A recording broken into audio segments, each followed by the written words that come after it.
Hey y'all, welcome to the Pensacola Network. Oh, yes, we are excited to be here. I feel like I'm loud and proud today. It's probably because I have a special co-host today, Miss Bobby Kennedy. Y'all give it up for Miss Bobby Kennedy. Thank you. You know, unexpectedly, but thank you. Well, that's why you're great. You're my friend and you're also great. Bobby is a retired teacher and dare I say, the consummate volunteer now. Thank you so much, Robin. I appreciate And retired that. politician too. Yes, I am. Yeah. Retired councilwoman. Yes, indeed. Is there any big bills you want to pass today? No, I will, I'm trying to stay calm right now.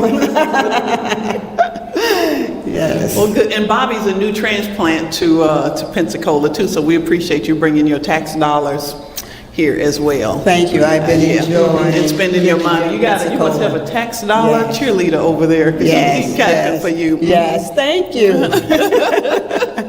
And for you out there, we are streaming live on Facebook, Pensacola Network on WBQP TV, all across the Gulf Coast. And so we appreciate the Vernon Watsons for being here and for helping us get the word out, how important it is to connect people and strengthen the community. So thank you, Vernon Watson Sr. Thank you, Vernon Watson Jr. And then thank you. I got one good cheerleader over there. Thank you very much. Thank you. And then behind the scenes, y'all can't see, because they can't see us on TV. Behind the scenes, we got Laura Richard, our able production assistant. Yes. Okay, nobody clapping for that. That's all right. I'll clap for them. Okay, all right. I was just trying to get a little extra play. That's all right. And our great audio, we have a twofer today. We have Sheldon and Lauren Powell today. Yep. In the building. I said they are the Powells, the next generation. So yes. Husband and wife team, right? Yes. Okay. Well, husband and girlfriend, but since I can't say that on camera, I can't tell. I can't tell. If you see the way he looks at her, you would see. Yeah, you sure you not boyfriend, girlfriend? I'm just saying. That's all I'm saying. That's all I'm saying. That's all I'm saying. Well, and happy Hispanic Heritage Month too, from September 15th until October 15th. And our good friend Grace Resendez McCaffrey with La Costa Latina always keeps us informed and abreast of things that happen as far as the celebration. So look out for that. If you haven't subscribed to her newspaper, this is not a paid ad or anything, but just because Grace is a friend. Her La Costa Latina, it is a dual language paper, a newspaper, and so make sure to subscribe to that and to look at her things. So she has a lot of amazing things about the community and the community all along the Gulf Coast. Yes. So we want to thank our sponsors too. Lloyd put them up before we were starting. So all of our great sponsors who make this possible for 12 years now. Can you believe that? Wow, 12 years. I know. We started when I was 13 years old. Oh my, okay. All Because right. I'm 25. When you were 13? Yes, because I'm 25. All yeah, right. you thought I couldn't. We're going to let her have that, Thank okay? you. Thank you. Because you're a teacher, so I want to make sure. So, I want to make sure. I want to make sure. Any first timers here? Oh, I got one. Right, Lauren. All right. And what do we call our first timers? Virgins. Y'all welcome our virgins. Yes. We can say that on TV. He's blushing, TV. look. Lauren's like, stop blushing, Lauren. Lauren's up in the high section. Y'all can't see her. She's up in the high. We got two sections. They don't know that because they're out. Oh, okay. They're out there. We do have a few announcements that we want to share with you, community announcements. And the first one is actually happening tomorrow, and it's an ongoing thing. So if you're just looking at this post and you're seeing, since you're here in the audience and you can see Florida Blue is having get your flu shots. Excuse me.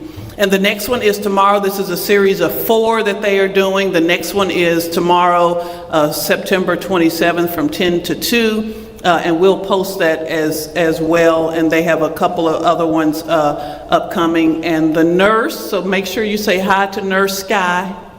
Hi to Nurse Sky. That was a rhyme. You see that? Okay, all right. Hi to Nurse Sky. You're so good. I'm so good. I'm gonna start rapping. Yeah. They have a whole calendar of events. So make sure, listen. Controversy about vaccines, but we want you to stay alive. We want you to stay alive. We want you to stay alive. Please. Yeah. As our friend April says, we want you to age in good health. Yes. And check with your own doctors, please. Yes. So thank you, Florida Blue. Thank you, Florida Blue, for doing that. And to Sarah, who shall remain nameless. Sarah, who shall remain nameless. Thank you. For doing that. There's also Jazz for Justice coming up November 2nd. The Preservation Hall Brass Band. What? I did not know. Have you ever heard that? I've never heard them, but I heard they're really good. From New Orleans. So we have a special tie from here in Pensacola. I just forgot her last name. Oh, my Lord, have mercy. They're whole sisters. I just forgot her last name. Oh, I'm so embarrassed as a historian. But so they helped to start, I can't even think of her. Okay. Billy is her first name. Okay. They helped to start, her and her husband helped to start Preservation Hall Brass Band, and she's from Pensacola. Oh, really? So, over in New Orleans. Great. So they will be here November 2nd. We will also show that on Facebook. We'll show that. Yes. And then something I'm gonna have Bobby talk about this one especially. I actually love that. I love that they're doing that here in Pensacola, because I don't know who this guy is, but he is really dressed sharp. He is sharp.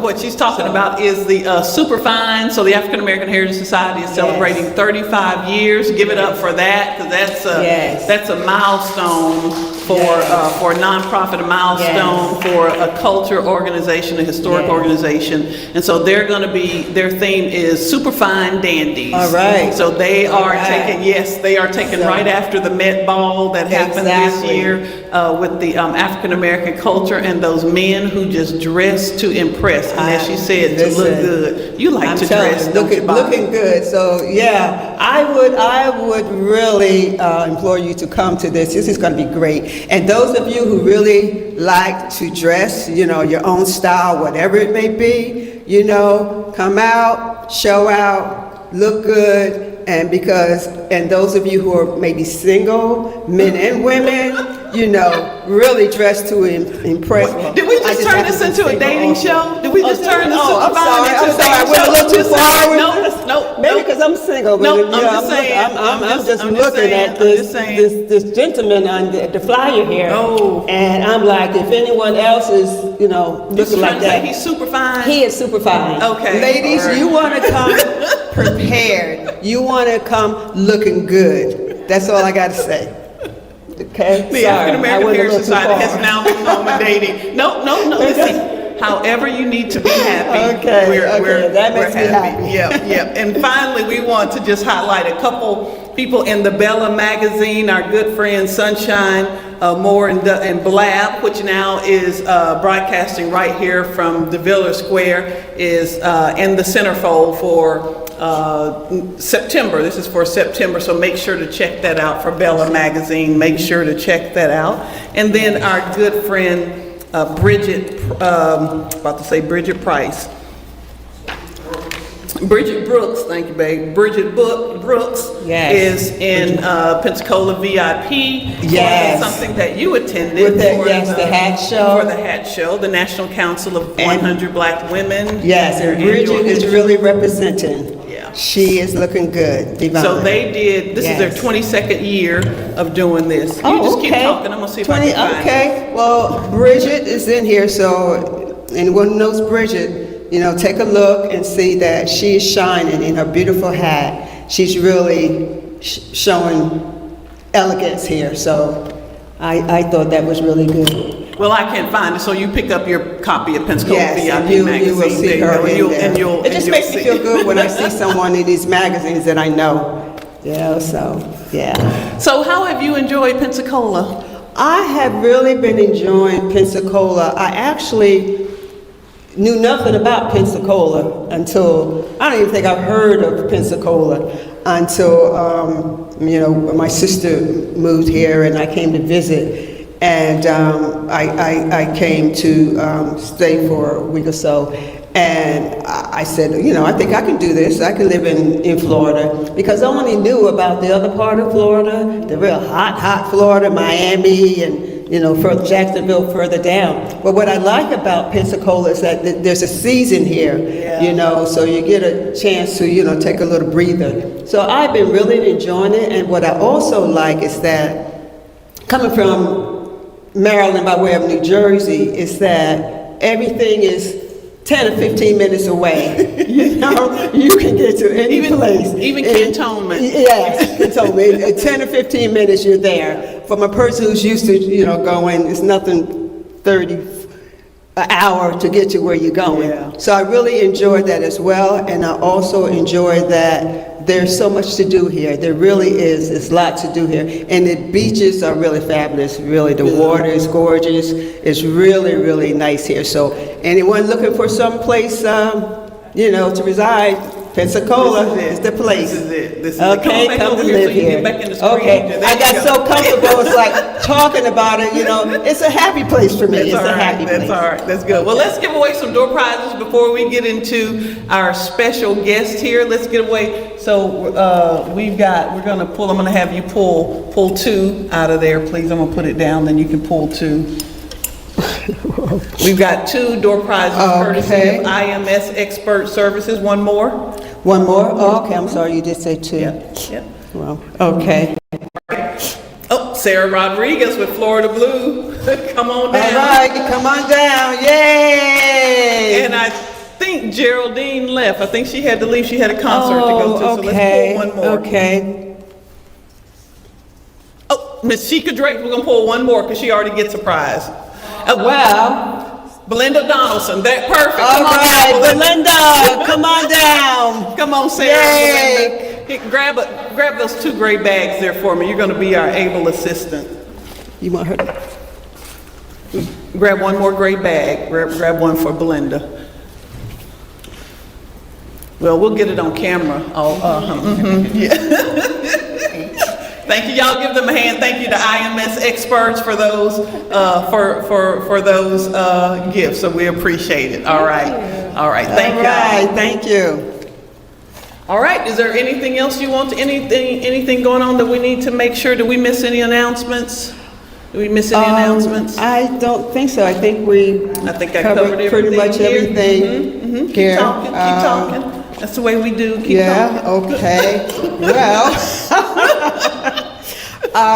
Robin, is there anything else that you have to add? Anything that we can say and we're okay with it politically? Oh, well, so two things. One, I just want to both Vernon Watson and I were today at the Gulf Coast Veterans Advocacy Council's Homeless and Veterans Stand Down today. It is one of the few, if not the only, I think, veterans stand down that's going on in the nation now, where veterans can come out and get resources from all different places in the community. I think there were a couple of hundred people there throughout the day. Great. Yeah, it was really amazing, and the different organizations that represent veterans, from governmental agencies to nonprofit agencies to healthcare agencies, were all there. So that was about a 5-hour deal this morning. So just really important, especially as we run to Veterans Day this year. So that was really important. Oh, that's a great program. So am I understanding that this is done here every year? Or? It is done every year here in Pensacola. It had been done throughout the nation, and so we've seen that shrinking. Although we've seen veterans increase, the numbers increase, and especially disabled veterans. Yes. And, Yes. needing all those additional services. So it's really good, yeah. Oh, that's good. So they have a great team of volunteers who put that on. Oh, yeah. wow. Yeah. So I understand it was a great turnout today, It was, right? it was. Yeah. Mhm. Okay. Yep. And they had Very high good. school students who were helping to that's volunteer. it. It was, that's yeah, super. it was. It's so good to get the young folks involved, I tell you, because they are our future. Yeah, that's right. That's right. And then the other one is, Vernon, we've been together an awful lot this week, huh? Vernon, people gonna start talking. They're gonna like, Robin and Vernon been together an awful lot this week. That's a whole joke in there somewhere. Lord and Mary gonna be like, as my big brother say, what's really going on? But we were together on Wednesday for the Hunger Kickoff. I dare not say celebration, but Hunger Kickoff Luncheon, because September is Hunger Awareness Month, and so EPPS Christian Center and EComfort had that kickoff luncheon and raise funds so they can continue. I think she said they feed, how many thousands of people per month they feed homeless people, provide breakfast. That they do, every month. Fantastic. So great. Yeah. So that's why we've been together every month, without fail. Rain, sleet, snow, shine. They're better than the post office. So it's an inside event where they come in and they come in. They can eat inside. They can take it with them. Oh wow. Yeah. So at EPPS Christian Center, we'll put a link to their website, and so it's really, really good work. So that's another opportunity for people out there if you want to share your resources, what you can give. Yeah. Well, thank you, Bobby, for co-hosting this portion. Thank you. My first time, I enjoyed it. Thank you. You did wonderful. Did I? Okay, you did. great. Thank you. You did. Well, we're gonna transition here. So, so I can leave. And so before I forget, you can. I can leave. You can leave. Thank you. I do want to mention. Thank you so much for this note here. That you stay back in the thing. Don't leave me up here by myself because I told you were done. But I mentioned that we have Sheldon Powell here. The naming of the street in Belmont de Villiers, the honorary name for Reverend John Powell, looks like it's going to happen in November. So we're excited about that. That the family has okayed that this November. So it is an honorary name. So it's really an honor because he did good work. He did good work work for decades here. Yeah, the little while that I knew him, he was just such a terrific man, so fantastic, so giving, such a kind heart. And I know you and many other knew him longer than I have, but anyone that knew him, he touched your heart. So I'm so happy that that's happened and so quickly, because lots of times that takes a long time for, the naming of a street or something in honor of someone. So I'm happy to hear that. That's great. Me too. And for, again, that he did good work. He left a legacy of good work. I'm going to leave it there because there's a whole bunch I can say about people leaving a legacy. But he left a legacy of doing good work. And so, so we are grateful for that. Y'all give it up again for Bobby Kennedy, retired teacher and volunteer extraordinaire. And we're going to transition here. So next up, did I forget anything? Oh, we get your microphone, Bobby. We ain't got Oprah money that we can have 3 microphones. Oh, okay. We got Laura Richard. I got carried away. You really did, but that's okay. I have to give it to him. Okay. We're gonna put it on Sheikah here. Can you put it on? You volunteered and you're a production assistant. So, I will talk about this, but again, we are winding down the year, and so next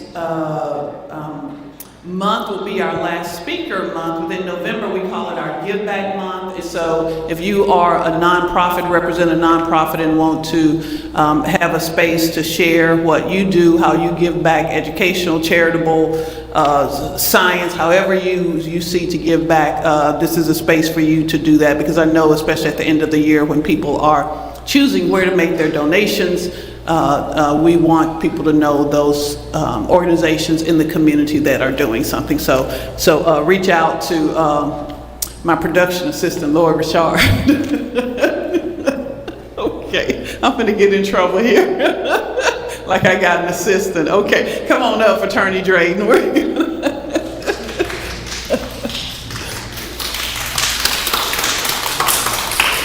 So y'all, you brought your team with you. Go ahead. I'm going to hold your chair there. Go ahead.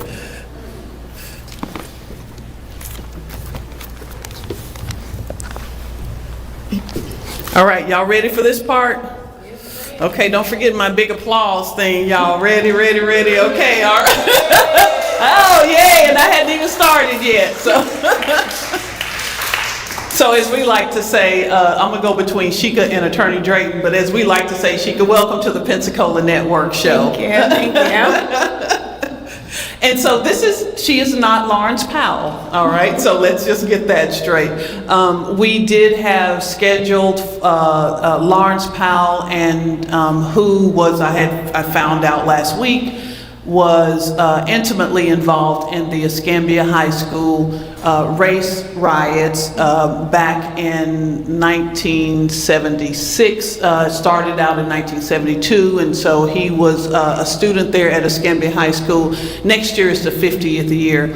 Lawrence took sick this past weekend, and I spoke with him right before we came on air, and he is doing well. And so we have rescheduled him for October. So please make sure to come back for that. That's an important conversation, to have a first-hand account of someone who really lived to tell the story. And I know many people out there, especially here in Pensacola and Escambia County, and maybe even all over the United States, were impacted by those sorts of clashes, culture clashes, education classes, civil rights clashes during the 60s and 70s, and so to have somebody to do this is a really good thing. So y'all keep him in your thoughts and prayers. That's Lawrence Powell, and if you know him, give him a holler. But if you don't know him, just send up some good thoughts, and that's good. So let's give a hand for Lawrence Powell for because he's gonna pull through this. And so I was thinking, how to have this conversation that we have seen in this nation over the last decade, but especially these past few months. We've had difficult conversations, we've had difficult actions, we've had atrocious actions, we've had some dastardly things that have happened. And so I called a friend of mine, Mary Williams, and I said, I need some help on this to really get insight on what people can say. So we talk about our rights, the Constitution, the Bill of Rights, and this, but what does it mean to have a First Amendment right? What does that mean? So I called Mary, who is, again, a friend and an attorney, and so she is still in D.C., and she said, well, I got the next best thing. I got the next best person, and that is Attorney Sheikah Drayton. So please join me in welcoming Attorney Sheikah Drayton. They work together. She is an attorney, and so they work together for in this area, this nonprofit area of civil rights. That's one of her hats. Is that fair to say? That's fair. That's fair. That's one of her hats. So we're going to go through and talk about this in the wake of everything that's going on in this nation. Things that have gone on in this city, in this area, and so we want to have that conversation. And what I pray is that leads to us having more of these conversations, a better understanding in more of these conversations, but also some respect for people where they are. We have Pastor C. Marcel Davis, and I dare say that in the Christian line, you want to love people where they are and not cause anyone harm. And so I think it's important, again, to have this conversation and to make sure that you understand, that we understand what that should mean for each one of us in our respective places. So again, thank you, Attorney Drayton, for having this conversation with me. Absolutely. So I always want to go back to when you were a little girl, did you just, read people the law and say, you ain't doing stuff right, and I'm going to sue you if you don't give me my candy? I would say my motivation for pursuing a career in the law was actually my father. He kind of just pretty much predicted my entire life. And he told me I would, go to law school and be an incredible attorney, and it, came to pass. So I would say it was my father who saw something in me, I guess, as a child. So okay, that's my next question. What did he see in you? What were you doing or not doing? I think it was my strong will and, my ability to gauge in robust discussions. I won't say debates or arguments, but robust discussions, even as a child, which he encouraged us to speak our mind and to challenge ideas, and that kind of developed into an interest in the law. Was this conversation around the dinner table? This is how you were raised? Is it very intentional? Very intentional. That's just how we were raised, yeah. And so where was this? Where'd you grow up? I'm from Miami, Florida. Okay. Yes. Okay. All right. The other end that yes, was talking about. Yes, the other end of the state. We used to call it the real Florida, but now we know Pensacola is the real Florida. Okay. And so what did that journey to become an attorney look like? Did you have that dogged determination? How did you manifest that? Well, because my father told me that I was going to law school, I tried to do everything to not go. So I started with undergrad at Florida State. I majored in political science, international affairs, and psychology, and I had always kind of had a split interest between education and the law. So after undergrad, I actually took a year before I started law school, and I started teaching. And education was a passion, but from that year, I was actually teaching abroad. From that year teaching, I kind of learned I love it, but I don't see myself doing it for the rest of my life. So maybe I need to consider what my dad said about law school. So after a year of teaching, then I went to law school, and I went to Penn State for law school. And law school, they kind of just expose you to almost every area of the law and kind of frame how you view the world and frame issues through a doctrinal kind of dealing of society through laws. So you always hear with this that we are a nation of laws, right? Yes. That we are literally ruled by this laws. Was that something that was ingrained in you in law school, or was it kind of on the periphery, or was it that drumbeat? I mean, I think that as a law student and being someone prepared to go into the practice of law, I think law schools try to instill in you respect for the rule of law. But, of course, it's open to, lots of different interpretations. What, I left law school thinking is that law is a living and breathing thing. It's constantly evolving. So, you have to, study and evolve as the law evolves. And so that's why we have these different levels of courts in law, because at these different levels we have these different opinions of the law, different areas of the law, different physical boundaries of the law. So whether it's I'm gonna mess this up, but whether it's local, a local court or Supreme Court or some sort of the regional court. So with the Florida court system, we have county courts, we have circuit courts, we have appellate courts, and then we have the Florida Supreme Court. Okay. And then on the federal side, same deal, we have trial courts, then we have intermediary appeals courts, and then of course we have the Supreme Court of the United States. So yes, these are all our state and federal court systems by which, matters or causes of action kind of permeate through.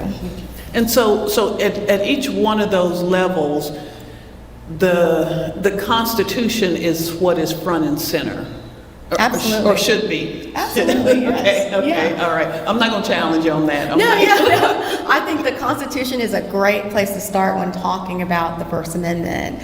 So I would love to kind of give a brief kind of historical context and scope of that. Okay. Yeah. Okay. So, and I want to read this because I thought one of my favorite one of my favorite artists is Jill Scott, and one of her songs is My Petition, which she just lays down, and it's one of my favorite things. But I want to read this as sort of that this was 1791. I'm not going to act like I knew this before because I don't remember from school when the Constitution was written, but now, it's always good to go back and read it. Congress shall make no law respecting an establishment of religion or prohibiting the free exercise thereof, or abridging the freedom of speech or of the press or of the right of the people peaceably to assemble and to petition the government for a redress of grievances. That's like Jill Scott's song straight up. I mean, she just went right to the Constitution to do mine. So she was, in her song, she is saying, I want to petition everything that you promised me. But she says, how can I trust you? So there's a matter of trust and that I think goes to the opinions that you were talking about. So take us back then. What is this historical context of this First Amendment? Sure. And so before we dive in, I'll just do a couple of disclaimers. Okay. So everything that I'm discussing, if it is an opinion, it's my own. It's not an opinion of any professional or business organizations that I may or be affiliated with. So these are my views and my views alone. And that's lawyer speak. Go ahead. Just a few disclaimers. And secondly, as my former law professor would tell us lovingly but very sternly, she would say, I'm a lawyer, but I'm not your lawyer. So it's meant to be, a robust discussion of the law, but not legal advice, right? So, this is just a discussion, a doctrinal review of the First Amendment. Okay. Right. So with that, So you're not going to send me a bill at the end? I will not. Okay. I'm not billing for my time. No. We just want to, kind of review the law on this. So let's take it back to the founding of our nation, right? So the backdrop is the American Revolution. We are fighting the British, right, the sovereign across the pond, for our independence. And so we get the Declaration of Independence, famously penned by Thomas Jefferson in 1776. And then we get the Constitutional Convention of 1787. What's really interesting That was the meeting before the meeting. Yes. Okay. So this is the meeting of the delegates of the 13 colonies, and they're gathered in what was then the Pennsylvania State House, which we now know as Independence Hall, to discuss the revision of the Articles of Confederacy, right? And instead of revising the Articles of Confederacy, what they then do is kind of scrap it all together and start building what we now have as the United States Constitution. So it is quite remarkable that they came in for one thing and came out with the Constitution. Yeah, and so it was a robust discussion. Of course, we know about the compromises that took place for the Constitution. There were so many competing interests. There were small states versus large states, and the matter of representation in a republic, in a democratic republic, kind of that struggle for power between smaller states and larger states.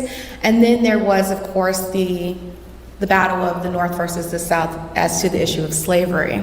Who was how people were counted, literally. So that's what we get the 2/3. The 3/5 compromise. Excuse me, 3/5 compromise for enslaved people, predominantly African American. Yes, yeah. So you hit the nail on the head. So one of the compromises that came out, the reason why they were able to walk away with signatures on the Constitution that would later be ratified is because of the compromises that were made, and the 3/5 compromise was one of them, whereby the discussion was population versus representation in government.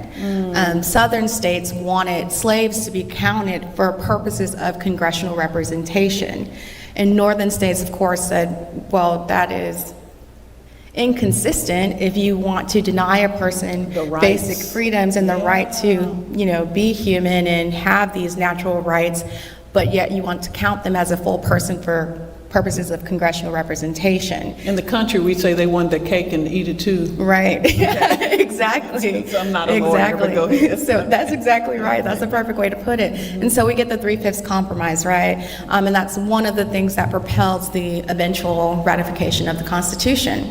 And what's amazing about the overall historical context of the Constitution is that this is a document from, again, 1787. And we're sitting here in 2025 with just 27 amendments to that original document. So I think that's quite amazing. The great American experiment, somehow we've survived through our founding documents all the way to 2025 with just 27 amendments. But lots of opinions, though. Oh, sure. That try to influence that, and generally those come from someone with a specific agenda, and that opinion will try to tailor those amendments to what they want to gain, and perhaps then leave somebody else's rights out. Right. So freedom of speech is interesting in that you can kind of, when we talk about the scope of freedom of speech, it is quite expansive. And on the law side, there are legally defined, limitations to the freedom of speech, but we want to approach it from the scope of freedom of speech is quite expansive in the United States, especially when you compare it to, other countries where, there either is no freedom of speech, where it's highly restricted. North Korea, of course, comes to mind, where, protesting the government isn't just is not considered a civil thing to do, but it's something that can end your life. It's that serious, right? Even saying, and I know, even for China, even saying that Taiwan is or is not part of China, right, then perhaps may get you jailed. Absolutely, or something even worse. Yeah. So we can, start the conversation of the freedom of speech from an appreciation that here in the United States of America, it is, a natural right. And so although we have the First Amendment that kind of spells out our freedom of speech, it's actually thought to be a natural right that you don't actually have to put on a piece of paper to have. It's kind of that inherent right that, you're kind of born with. But when we're talking about the First Amendment, we're talking about freedom of speech as it relates to government censorship. So this is the concern of the government coming in and telling you what you can say, what you cannot say, or punishing you for the free exchange of ideas. So that if the one I always say that there are consequences that people always talk about, that if you call fire in a crowded theater, the government intervention is that the fire department then will have to come, and so that makes it a case against the law, that you've broken this law, this policy, you've broken that right. That's exactly right. So there are limitations to the freedom of speech, and that is one of them. And so you can say it, but there will be consequences. Right, you can say right. anything you want to say, but there will be consequences. Right. Yeah. So let's go back to the actual language that you just read of the First Amendment. Congress shall make no law respecting an establishment of religion, so right there we have religion, one, or prohibiting the free exercise thereof, or abridging the freedom of speech, that's two, freedom of speech, freedom of press, that's three, or the right of people to peaceably assemble, and to petition the government. So just from the plain language of the First Amendment, we already have 5 different rights established. Freedom of speech, freedom of press, freedom of religion, freedom to petition, freedom of assembly. And what's very cool about what we're doing right now, we're already exercising 2 of those rights, right? The freedom of assembly for us to gather peaceably here today, and freedom of speech, right? So we are the First Amendment in action right now. So let's go, because I want to know really, and you're going to hear me say this a lot, and what does that mean? So let's go with that first one, because I always think of, and until I read this, I always thought that speech was the first one within those sort of subheadings. But then I was, shocked again. Sometimes you just study things to pass the test, and so I will admit that. But an establishment of religion or prohibiting the free exercise thereof, that they put, and I'm not going to say that they put a supreme being or however you choose to exercise your faith or your philosophy, they put that first. What do you think? I'm going to have you go back. What year is this? 20, 25, 300 years, okay? How many ever? 250 years. Go back, and what do you think they were thinking in putting that faith, philosophy above speaking, above talk? What do you think they were thinking? So when I read the text of the First Amendment, them beginning with religion, I think it's because I think of colonial times, whereby we have colonial orders establishing the Anglican Church, right, as the church of the state. So we're, so far removed from that, where if you were to ask someone what's the official religion of the United States government, you would probably get really puzzled looks, right? We don't have a church of the United States or a church that the government recognizes. So starting off with religion, I think, was a direct reaction to the violence that surrounded the establishment of the Anglican Church during the colonial times. You had Baptists and Presbyterians who, or any form of dissenters, who legally could be punished for, not recognizing the established religion of the state. Right. So that was the first thing I think they wanted to get away from. And that's coming out of, so you're coming out of England or Great Britain, however, so I guess England, you're coming out of England there, which then the Anglican Church was the mother lode for England, and so they said, we want to exercise, we don't want to fall up under that umbrella and establishing this. So not only declaring our independence from the king, from that political or that the policy-making body, but we also want to make sure that our faith can be exercised or not exercised, however we want to. And that's an important, kind of asterisk right there, the freedom to believe or to not believe, whatever you want. And so, I think overall it's the idea of freedom from a tyrannical sovereign. So the freedom of religion being one of the first and foremost things that, people were concerned about government intrusion or government interference of. We often say in this nation that we're a Judeo-Christian nation, which really then puzzles me based on this language, why we use that language based on this language. So I understand if it's the preponderance of the people observe one faith or philosophy or tradition over another, does that really call for the whole nation to be that when it's not written? I think that comes down to norms versus laws, right? Norms is kind of like the societal exchange of ideas of what should be, what shouldn't be, but the law is the law, we don't have to debate that under the law. The Establishment Clause or the First Amendment is very clear that there's no established religion of the state. So people can talk about, we as a nation, are we a nation of Christians, of competing religions, but under the eyes religion of the government. So just because it's normal, I'm not going to go to jail for wearing white after Labor Day? Just asking, I'm just asking. And that rule is really interesting because it's not really, you can't wear white after Labor Day, but it's more so you transition from a lily white to more creams. To more cream.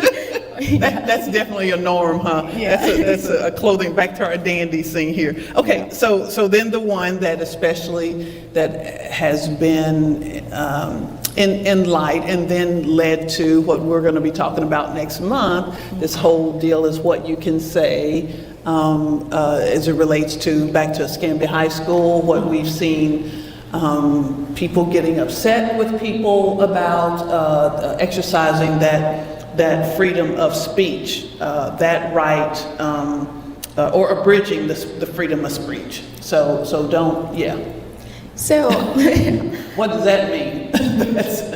So we could go back. I want to discuss a case actually from the Supreme Court that kind of, I think, really illustrates just how expansive the freedom of speech is in America. Okay. Because it is quite expansive, like I said, outside of those recognized and narrow categories of limitations. So let's discuss Brandenburg. Okay. So Clarence Brandenburg was a leader of the Ku Klux Klan who, this is set in Ohio. So let's see, 1969 is the opinion from the Supreme Court. And if anybody's interested in pulling up the case, it's Clarence Brandenburg versus State of Ohio. Okay.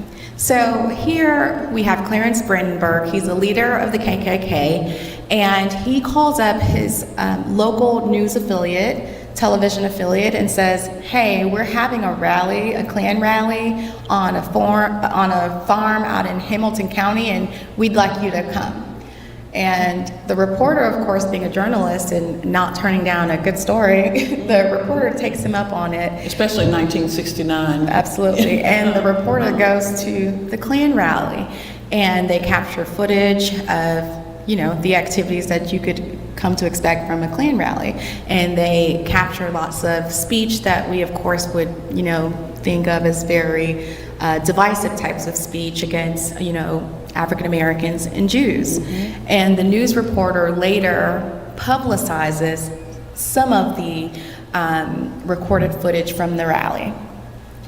So now we have Ohio. The state of Ohio has a criminal statute that, let me get this right so I can quote the statute.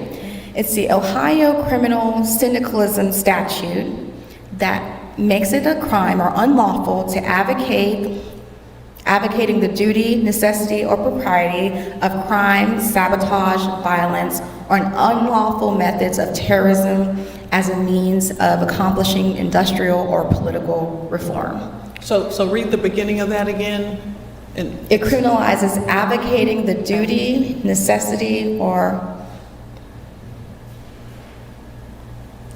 necessity of crime, sabotage, violence, or unlawful methods of terrorism as a means of accomplishing industrial or political reform. That was a state law from Ohio. Absolutely. You can't advocate for any of that. Exactly. Okay. So now we have a crime punishing what they deem the actions of Clarence Brandenburg falling underneath. Who was the reporter? Clarence Brandenburg was the KKK leader. He was the KKK leader. Right. Okay, all right. So once this news is broadcast and several statements are made, of course, I think there's a direct quote attributable to Clarence Brandenburg saying that African Americans, of course he doesn't use that language, but African Americans should return to Africa and Jews to Israel. So it's like really just, inflammatory language. And then the newspaper. The TV outlet. Oh, and the TV outlet. Has, broadcast footage of this broadcast. Right, absolutely. Okay. So ultimately he is charged under that statute and he is fined $1,000 and sentenced to from 1 to 10 years in prison. So although he, he basically reserves the appeal for challenging the statute's constitutionality. Okay. So he's at the end of the road, but he says this is not the end of the road. I may have been convicted under this statute, but I'm going to challenge the constitutionality of the statute. And this is a quick time. I'll pause really quickly to talk about challenging the constitutionality of statutes. And I'll quote from another Supreme Court opinion. A statute being the state law. The state law, absolutely. Okay. And because it's, still a government entity, right? And I guess I skipped over this, but the First Amendment does apply to states. So it applies equally to state governments as well as federal governments, okay? So let's, I'm going to provide a brief quote from United States versus Xavier Alvarez. This is another Supreme Court opinion. And it says, as a general matter, the First Amendment means that government has no power to restrict expression because of its message, its ideas, its subject matter, or its content. As a result, the Constitution demands that content-based restrictions on speech be presumed invalid and that the government bear the burden of showing their constitutionality. So that the government has that burden of showing constitutionality, and here is a person who's been convicted under a state statute, which he challenges, infringes upon his First Amendment right of freedom of speech. So let me to be clear. So they're saying that this is a criminal matter, but you still reserve the right that if someone says that to me, that it can become a civil matter, so that I can say you've impeded upon my rights as a person, not the government, but you've impeded upon my rights as a person, and you using that sort of language towards me defames me, and I can take you to court. So I can use the court of law for that in a civil matter, but not in a criminal matter, because I'm not coming up against the statute or the amendment. You can say whatever you want to say, but there may be some accountability civilly. So the way I would frame this is that even though it's a criminal statute, Brandenburg is looking at it as improper government censorship. And that's how we get to the First Amendment. Okay. Yes. But again, that's on one side with the government, but on the personal side, you still have, that's where civil courts come into play. Oh, absolutely, yes. Okay, okay. Yes, if we're talking about First Amendment, we're talking about the government Strictly censorship. government. Okay, absolutely. okay. If you're talking about person to person, then we kind of get into the areas of defamation, false statements, that kind of thing, yes. Because I think that's an important deal when people get mad because someone says something.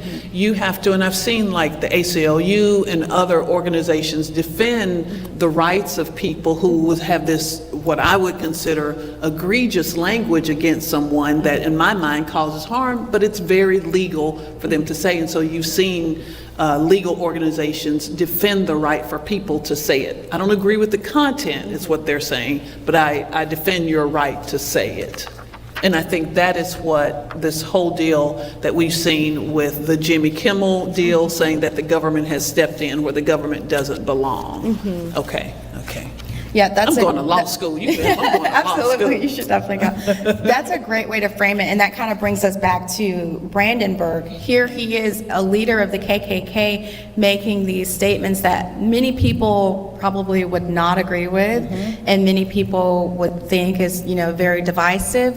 But here we have a Supreme Court opinion defending his right to do so within the confines and the context of the First Amendment. You don't have to like it, but the government has to respect my right to say it, as defined by what the government has said already, that even though you said this is a natural right, we've defined these rights still. Okay.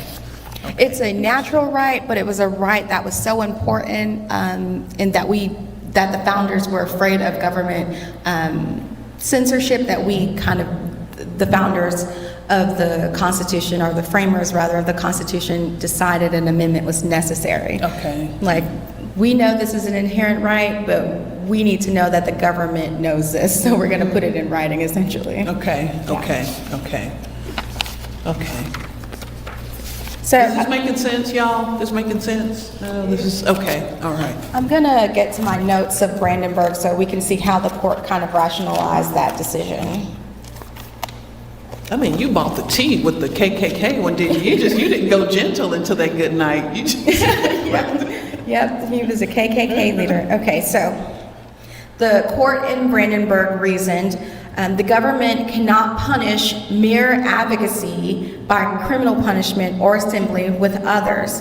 You must distinguish mere advocacy from incitement to imminent lawless action. So it kind of provides this backdrop of, I can say something that is so far from what many people would agree with, but if there's no call to incitement of imminent lawless action, that flagrant language still passes that constitutionality protection, still falls within the confines of constitutional protected speech. That's why we see a lot of people saying these, again, what I would think egregious things with a smile. And so, not necessarily rallying someone to an action, but that they're saying things and then people are acting on them. And there's, if you go back and kind of look at all the notes and all the things that come out from the discussions and the debate of the language of the Constitution and the Bill of Rights, it's a robust exchange of ideas back and forth. These people did not necessarily agree. The Constitution was, the actual signatures, there were 3 people who refused to sign it, and then the ratification process took an additional 3 years, to be ratified even after the delegates initially signed.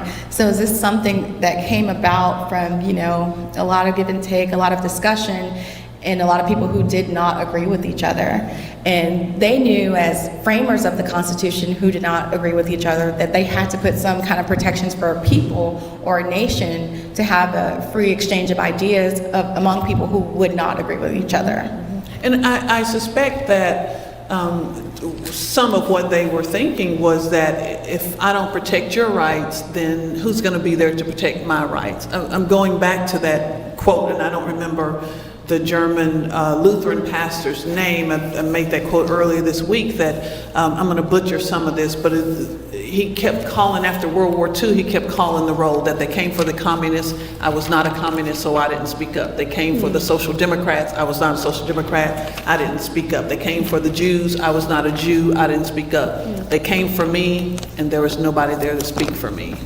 So that if you don't speak for the whole of it, when it's time for someone to defend your rights, there will be no one there to defend. I don't have to agree with what you are saying, but I have to respect the fact that you can say it. Right. And so when I was... without violence. Without violence, yeah, that's the critical part. So when I was looking at the justifications for freedom of speech, 4 things kept kind of popping up that were heavily considered by the framers of the Constitution and subsequently the drafters of the First Amendment and the Bill of Rights. So justifications for freedom of speech. First, we talked about it already, kind of that natural right that it's just inherent that you as a human being have the natural right of freedom of speech, the freedom of expression, to express your ideas, and to not kind of almost ties into the idea of free will, to be able to speak your mind and not to have the government tell you what to think or believe, right? So we have natural rights or inherent rights. And then we have the idea that the government by the people, right? If the government is a representation of the people should be able to openly criticize the government, right? It has to come full circle. We can't, we're a democratic republic, so democratic... Small d, small r. Kathleen Cleaver famously said, small d, small r. Don't get it confused with the political party. Yeah. This is truly the process that I'm after. It's the process. We can vote in elections and we elect our representatives, and it's the idea that our representatives have to act in a way that protects the interests of the people, right? That's the redress of grievances, that I should be able the petition, to come to absolutely. petition of grievances, Yes. Yeah. That's Okay. one of the 5 kind of rolled into the First Amendment, absolutely. Okay. So that's one of the justifications, another justification for freedom of speech. Okay. And then the discovery of truth. It's the kind of idea that there's no monopoly on truth, right? We need to have that free exchange.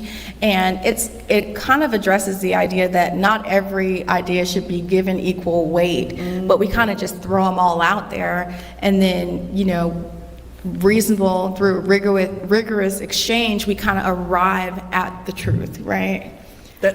You're entitled to your own facts, you're not entitled to the truth. Is that You're entitled to your own opinion. Your own opinion, yeah, you're not, yeah. Yeah, it's the idea that, I might, like, flat earthers come to mind, right? Like, I don't have to agree and believe that the earth is flat, but we live in a society that you absolutely have the right to believe that the earth is flat. You can be a flat earther. And that you can convene, that you can assemble. And you can, right, absolutely. Yeah. You can exercise that right to peaceably assemble. What are as those flat other things earthers. I learned about when I saw the flat earth? People who believe in the large animals, the Furbies, I think they're called Furbies, people who believe in cosplaying the large animals, that you have that whatever your interest is, whatever your passion is, I don't have to agree, but I do have to respect that, the government, I'm saying, as a people, we have to respect your right to peaceably assemble. Right. Yeah. And so one of the things I We should wrote have down this also, conversation every year. I agree. It's an important conversation to have. And so it's the idea that every idea must be heard and every idea must be subject to scrutiny, right? So we're not just putting ideas out there to put them out there. We're actually putting them out there to debate and discuss and scrutinize them to arrive, at the truth. So we can get it for the whole of who we are and not just for the 3/5 of, just want to go back to that. I love when a discussion comes full circle, yes. Yeah, and that's actually interesting enough. That was another compromise of the Constitution as well. The fact that we have 2 houses of Congress, right? The House of Representatives, which is based on population, and then the Senate, which is equal representation among the states. So that was yet another constitutional compromise that brought us here today. Wow. Okay. So then, because I want to make sure that this has been absolutely amazing. I think you've already touched on the other one, but let's go this the right to petition the government, this and the peaceful assembly. So maybe do both of those in sure. one. Yeah. It's kind of like what we were previously addressing, the right to petition the government.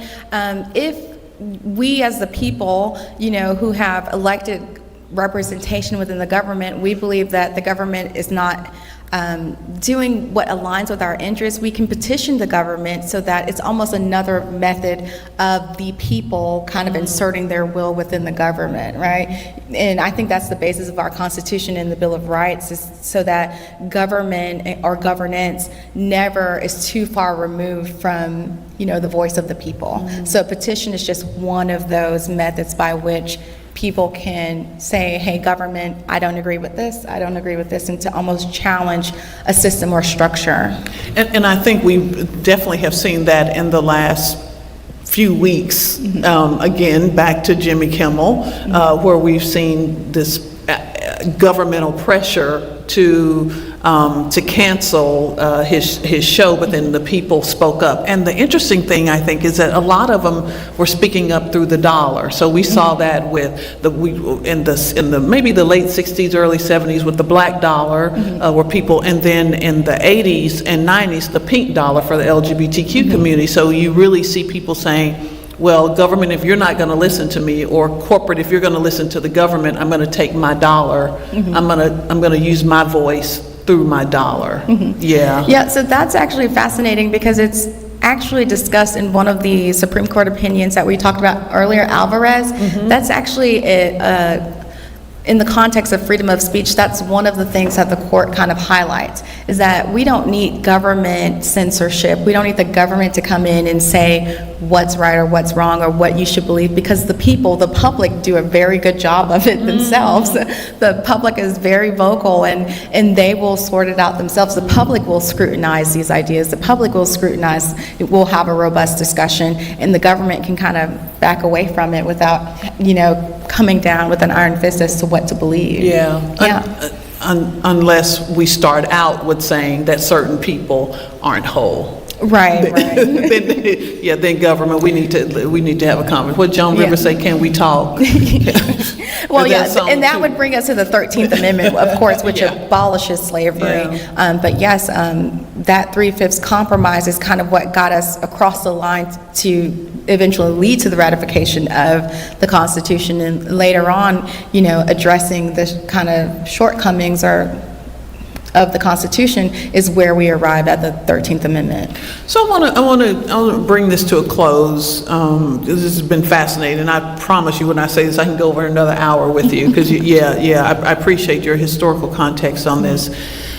Again, in these last weeks and months, we have seen people who have protested governmental actions, but then corporate actions based on either what some perceive as undue influence in government. But then we've also seen companies who have sort of, and I'm going to use this word, it may not be fair, kowtowed to what some in the government, federal government, it feels like, although we're seeing it at the state, have just relinquished their rights for the mighty dollar. That's what it feels like sometimes. So how do you square that with, because you started out with this historical context, I want to end with this. How do you square that with what the framers were thinking? Do you think that they saw what we're seeing today as they were penning this? Do you think that they saw this, us, having this, as you said, from 1787 to 2025? Do you think that they saw this? I think that the framers of the Constitution knew that there would be factions within the country, and that these factions would inherently have competing interests.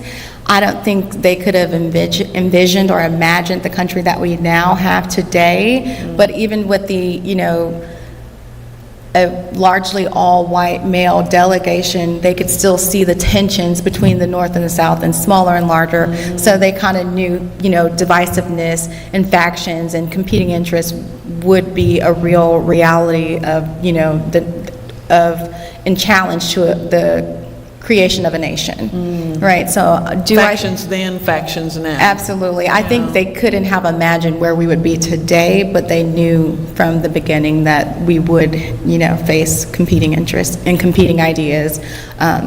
Yes. Two black women having this conversation about the Constitution when A, we were not even considered a whole person for counting, and then B, we could not even vote. Yes, to ratify that. Whenever I'm in a room full of lawyers and we're discussing, constitutional law or amendments, I always make the joke that it took at least 3 amendments for me to be in this room. So, so yes, that is a very real thing, Yeah. Amazing. Well, thank you so much. This has been way better. That's, if I can frame it that way, than what. And so I'll kind of.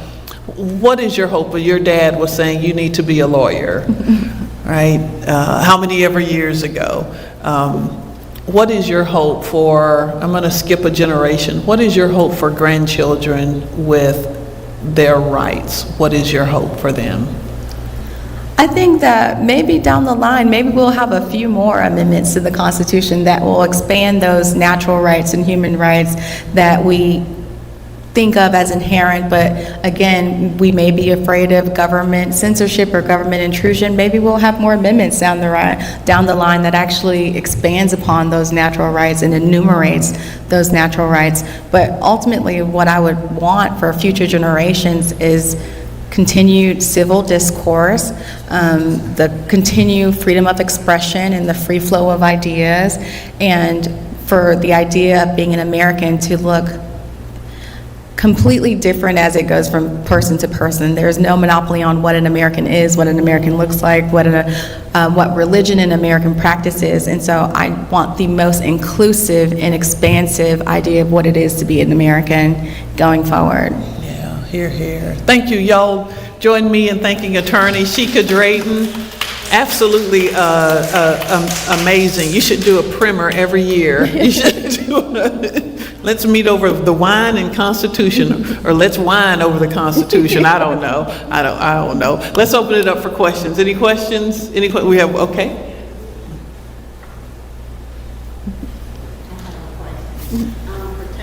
And repeat your question on the air.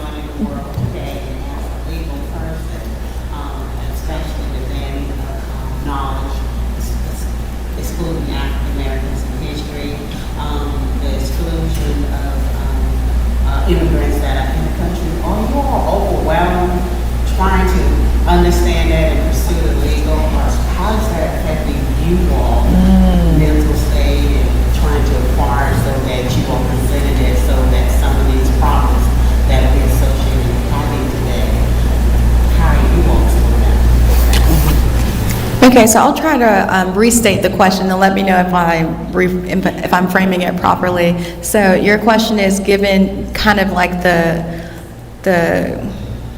current events of America and everything that's going on with immigration and all of that, how do lawyers respond? How are you all violated so it's like a straightforward? How are you all Dealing with it mentally. How do How are you all trying to pursue this so it comes out and everyone is having this opportunity that you think of naturalized, whether you're an immigrant or individual or African American? So like the like mental health, how it affects attorneys? I think as an attorney, you have to compartmentalize a whole lot. You have to, because when you approach the law, again, it's from like a very doctrinal kind of point of view of what the law says. And any arguments that you make, it has to be within the confines of the law, like what the law says. And of course, that's why we have litigation. It's an adversarial system, because we have one person that argues this is what the law is and another person who argues separately. But I think you have to compartmentalize as an attorney when you go in and you say what the law is versus who you are once you leave the office and your feelings as it relates to individual matters like immigration and deportation and all those kind of things. So it's compartmentalization that keeps me kind of going. In the rule of law, black letter law, we call it black letter law because it's the black letter law. It's what we can see right in front of us is what the law says. But how I feel about it is, completely separate and compartmentalized from the rule of law. That's a good, that's why they give y'all opening and closing statements, huh? So you can tell people what you think without infringing on the law, huh? Yeah, it's like what I think, there's what I think and what the law is, and it's what I two can separate prove. things. Yeah. Okay.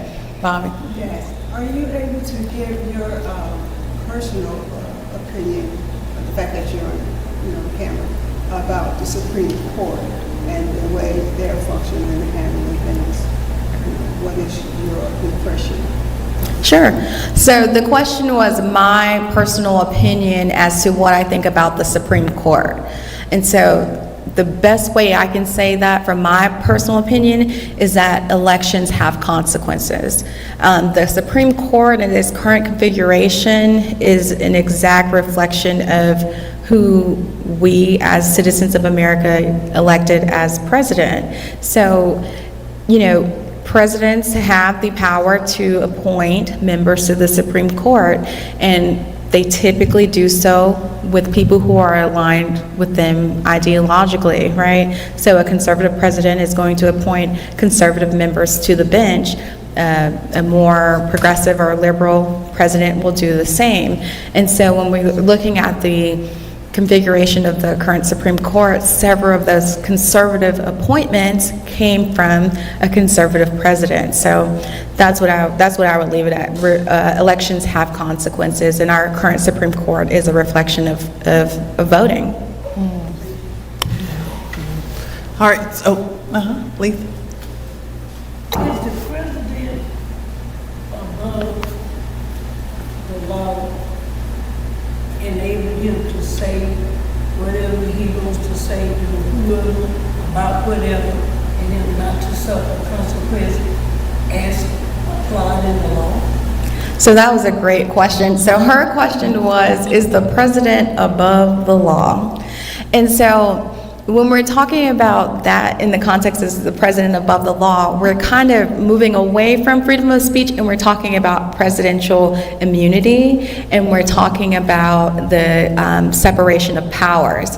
So separation of powers is the idea that we have three branches of government, right? Executive, legislative, judicial. So the executive is the enforcement arm, or that would be the president of the United States. And then we have the legislative branch, which is Congress, of course, at the federal level making laws, and then the judicial branch, which of course is our court system, the Supreme Court of the United States. And the idea of separation of powers is the idea that they're each supposed to be checks and balances. Maybe the legislature or Congress can make a law, but then we can have the courts to say what law is, how to interpret the law, and then we have the executive branch or agencies that can enforce the rule of law, right? So your question, even though it's very simple, is very loaded into years and years of constitutional jurisprudence as to separation of powers.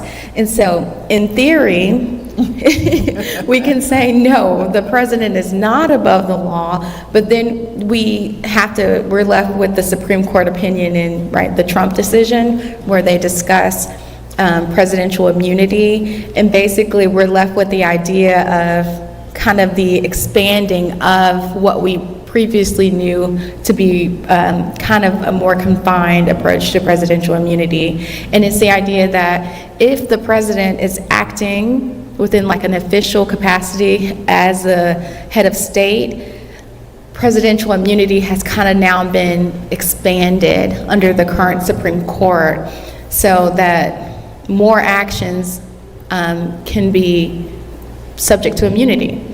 So it's not that he's above the law, but we do currently have a system or an opinion that kind of expands what was previously presidential immunity. Which then goes to the president as the president, that official capacity, versus the president as a a human, I'll say. Absolutely, and as like a have- private citizen, as a private absolutely. citizen, Yes, thank so you, that private is an citizen. important Okay. distinction, I mean, whether or he's not human. the executive or the head of state is acting in an official capacity or not. Or not, thank And you. we're kind of in a place where it seems like more things will be considered official acts, and then even within those official acts, there's an expansive approach to the immunity that applies. So it's almost like, yes, is the president above the law? Yes, with an asterisk. No, with a very or- expansive asterisk. No with an asterisk. Yes. Okay, no with an asterisk, not Yeah. yes with yeah, that would be scary. Yeah. I'm sorry, let me take that back. That's a very new and developing area because that just came out, 2023 or 2022? And so we're still trying to figure out what exactly the confines of presidential immunity are in the aftermath of that Supreme Court decision. But we do know that where we are now is more expansive than what we previously had under the law. And I think we see when those decisions come down, we see sometimes decades for the next change to come. So Plessy versus Ferguson in the 1890s, and then not till 1960 did we see those. So it's like Brown versus Board. Yeah, so we see those decades and decades of not necessarily, maybe the correction of some of these decisions. I won't say the reversal, because you just sometimes need correction of some of those decisions. Lloyd. I have a related question.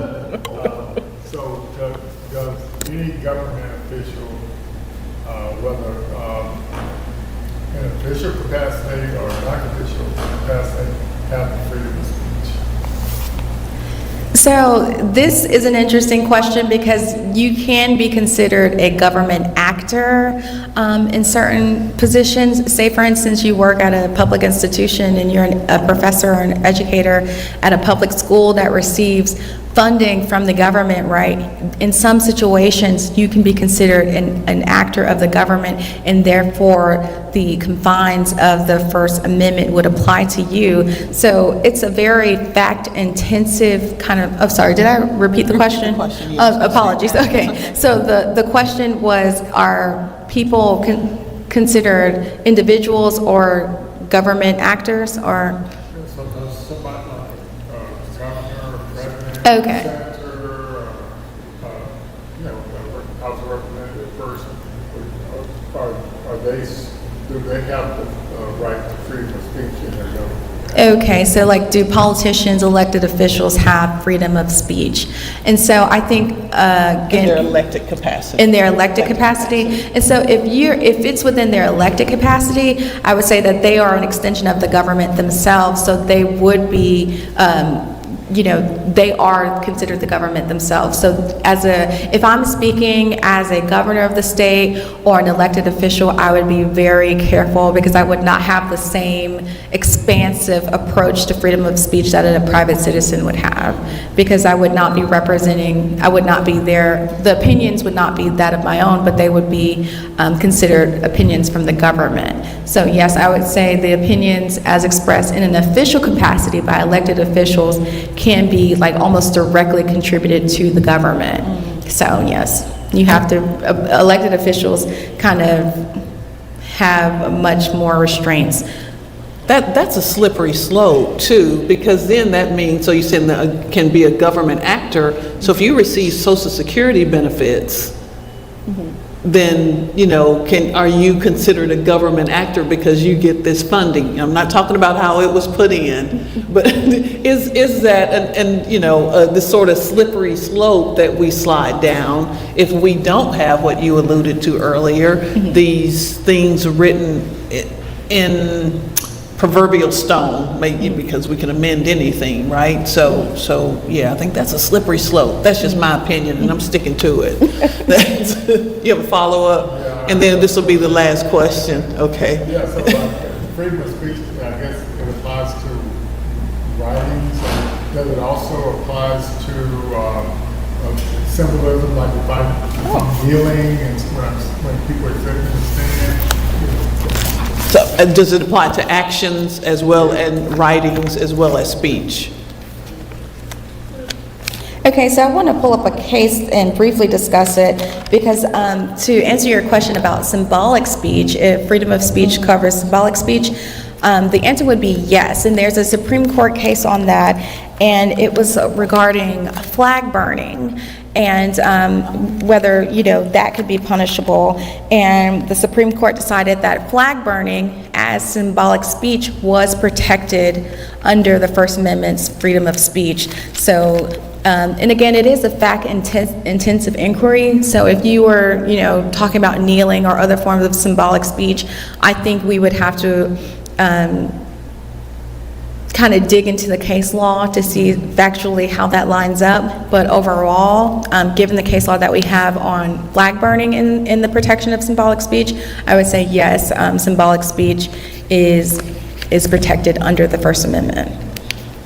When we are talking about the limitations of speech, defamation, threats, privacy violations, intellectual property, those are some of the limitations, right, of speech. And there are some even, criminal statutes that can be partially or totally defined by just speech. Harassment being one of them, right? You can have harassment just from speech alone, and that of course would not be protected under the First Amendment.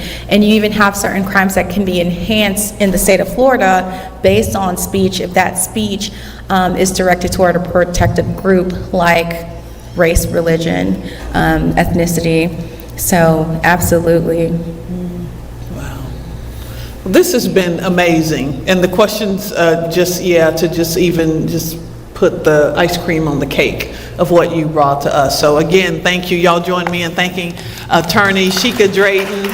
Thank you so much for just bringing your knowledge and especially this historical context. I really appreciate you with you leading off on that. Your daddy was right. That's all I'm gonna say. Your daddy was right. He got the right one. Thank you. And, I would love to leave y'all with a quote from Thomas Jefferson. Be not afraid to follow truth wherever it may lead. That's it. Yeah. Well, thank you. We want to again thank again thank WBQP TV for live streaming us. The Watson family. We certainly do thank all of our sponsors. Thank our guests, each of you, for always coming and supporting, and thank our listening audience out there. Thank our production assistant, Lloyd Richard, and our amazing volunteers, and thanks to the next generation of pals for making our audio just better and better, gooder and gooder, as my daddy would say, when talking about daddies. And want to make sure that y'all meet Attorney Drayton and continue to meet each other. All right, good night, y'all.